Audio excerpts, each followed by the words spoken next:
Well, a short while ago, we heard again from Jacob Rees-Mogg. He's the new leader of a group of Eurosceptic Conservative MPs about his reaction to Philip Hammond's comments in Davos. Well, I think this is not a good position for the Chancellor to be undermining the Prime Minister, that it is of the utmost urgency that he should unite his position with that of the Prime Minister and with that of the Conservative Party. I think a little bit of freelancing in Davos is very unhelpful. I fully support the Prime Minister in delivering the Brexit that she has set out in Lancaster House and in the Conservative Party manifesto, that I think will bring huge benefits to the country, cheaper cost of food, clothing and footwear, helping the poorest in society most. And if she's got confidence in the Chancellor, that's good enough for me. Jacob Rees-Mogg. Well, joining me now and listening to that was the Conservative MP and former Minister Ed Vaizey. Welcome to the programme. You just heard your colleague Bernard Jenkin there saying that there are big ideological differences on Brexit between the Prime Minister and the Chancellor. She needs to do something about that. In other words, sack him.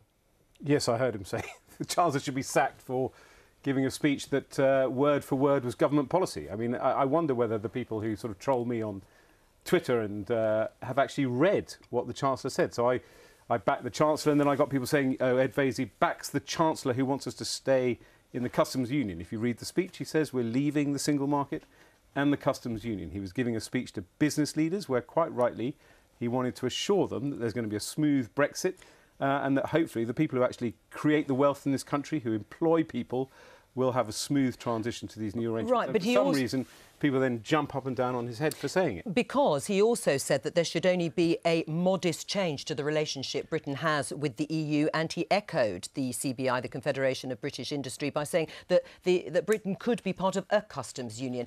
And that would mean we hadn't left the EU. No, it doesn't mean that at all. What he said was there should be some custom arrangements. He made the perfectly valid point that 60% of our trade goes between Dover and Calais, so one would hope that there are customs arrangements. Again, has anyone actually read what Caroline Fairbairn said? Yes, Bernard was I on have. here, but you have. Bernard hasn't. Bernard said that Caroline had said we should be in a permanent customs union. No, she didn't. She said let's have a customs arrangement as and when until we're ready to do our free trade agreements. What is happening is that people like Philip Hammond and Caroline Fairbairn, and indeed the Prime Minister, are putting forward practical ideas about how we implement Brexit.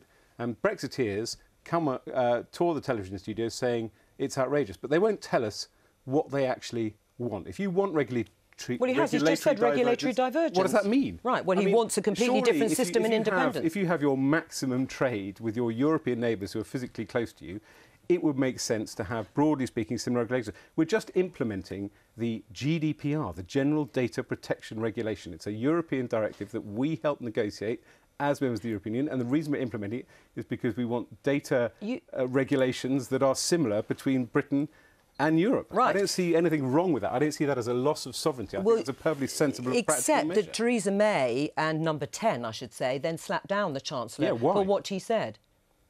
Why? Well, why do you think? I've no idea. Why would you slap down your Chancellor for saying because she doesn't agree with him, because there are ideological differences between the two, because of the vision for Brexit. I've read every single word of the Chancellor's speech. I've read every single word of Theresa May's speech in Florence. I've read them both again today.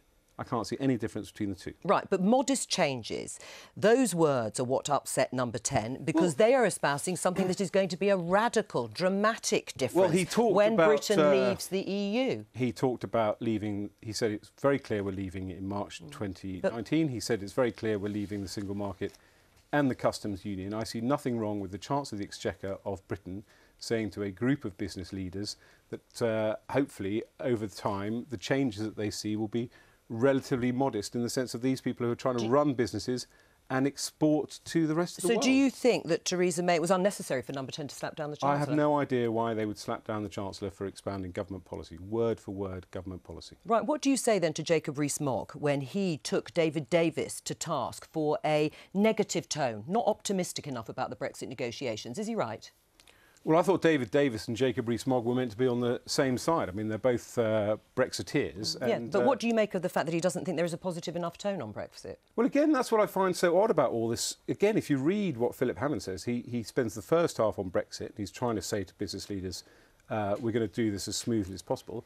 And then he's ambitious. He talks about technology, artificial intelligence, robotics. He talks about a 21st century British economy. He's very ambitious and excited about it. The whole theme of Davos, to take out Matt Hancock, the Secretary of State for Digital, was about the technology revolution going on in the UK, the fact that we're a centre for AI. So the whole tone of the government is about optimism and ambition. Clearly, so clearly Jacob Rees-Mogg, who speaks for... Well, you'll have to ask Jacob Rees-Mogg, of course, but we are taking, says Philip Hammond, two completely interconnected and aligned economies with high levels of trade between them and selectively moving them, hopefully very modestly, apart. Jacob Rees-Mogg says the British people didn't vote for that. They didn't vote for the management of decline. They voted for hope and opportunity, and politicians must now deliver it. Yes, well, I think that's what Philip Hammond is desperately trying to deliver, with Jacob Rees-Mogg sort of standing at his shoulder criticising him. I think he's trying. You know, we have the largest level of employment we've ever seen. We've just had some fantastic growth figures this morning. Why would you, as a Chancellor, want to say, I'll tell you what we'll do, over the next year or so, we'll throw it all up in the air and create a huge amount of uncertainty? I prefer a Chancellor to say it'll be smooth, orderly and disciplined. Can the Prime Minister survive much more of this? Yes, of course she can.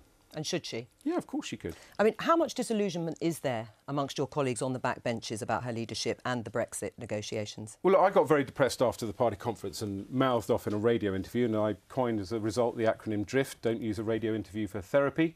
And of course I should have mouthed off against... Use a TV interview instead. Exactly, I should have... Well, this is the new therapy, so I should have mouthed off against Boris. So Boris completely ruined our conference by setting out his own Brexit position. Now he briefs out what he's going to say to the Cabinet, and I do agree with Bernard that I think Boris's behaviour leaves a lot to be desired. So I think it's not the Prime Minister we should be focusing on. We should be perhaps asking some of her Cabinet colleagues to row in behind her and stick to the script. Right, but if Philip Hammond's allowed to speak out about it, why can't Boris Johnson? Well, that's the point. I think Philip Hammond did stick to the This script. is absolutely central. A very important thing, so just a little fine detail. Overnight, Number 10 did not immediately slap down the Chancellor. The immediate response was, obviously, the Chancellor says what the Chancellor says, and it was only when they became aware that Jacob Rees-Mogg and others were very upset about these words about modesty, did Number 10 realise that there was a problem. The problem was with those people, I think Ed's absolutely right, those people who don't really want to engage in a practical conversation about how you would deliver Brexit, but are very, very keen to retain the sense of feeling aggrieved and betrayed that Brexit, they can't sort of stay in this realm of exhortation and heroic rhetoric of emancipation.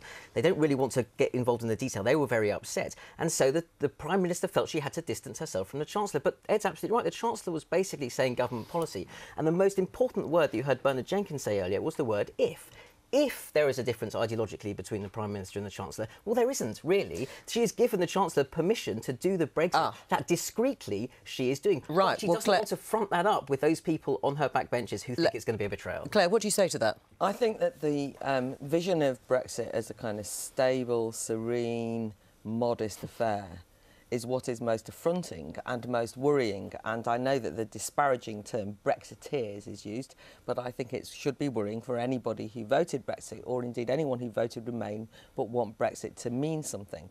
I mean, the commentator Robert Colville, who makes the point he voted Remain, says, oh, God, we're going to get a kind of, you know, rubbish photocopy version of Brexit. And I feel that that's what people fear.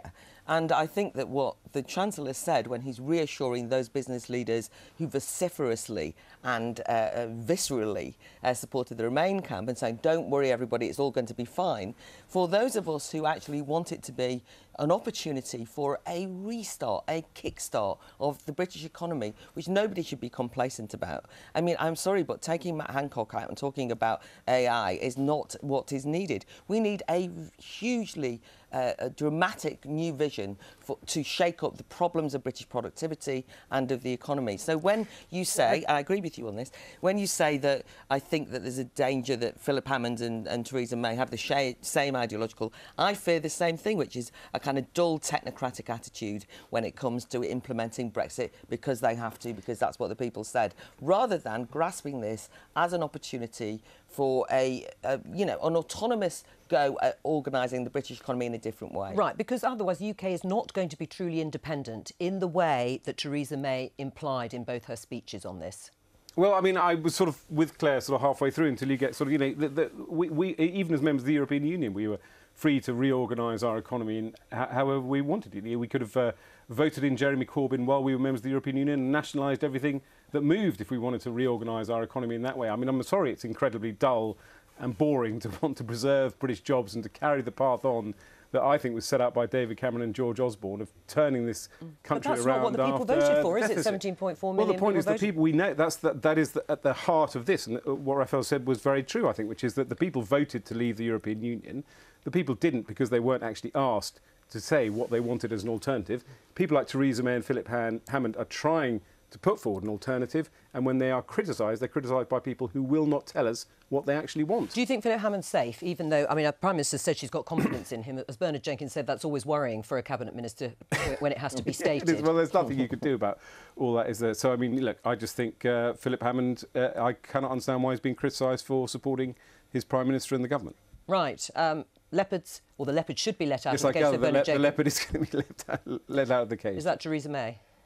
Well, I mean, you know, we are having this debate, which is sort of kicked off by Nicholas Bowles, that, and I think to a certain extent it does echo what Claire said, which is that there is nothing wrong with being bold and setting out radical visions. And I think if the Prime Minister wants to do that, she would have the support of all her colleagues. Some of the people who, like Nick Timothy, have said this. They are clearly 100% supporters of Theresa May. So if they're saying this, they're saying it in a constructive way to say, this is a great country and Brexit does provide opportunities, and there is a chance to set out great visions. I happen to be incredibly dull and obsessed by technology, but there are other reshaping of Well, on that great admission that you're dull, Ed Vaizey, Come to me for your ideas anytime soon. I will, everyone, Claire. okay? and come to us for another therapy session anytime, Ed Vaizey, for free. And for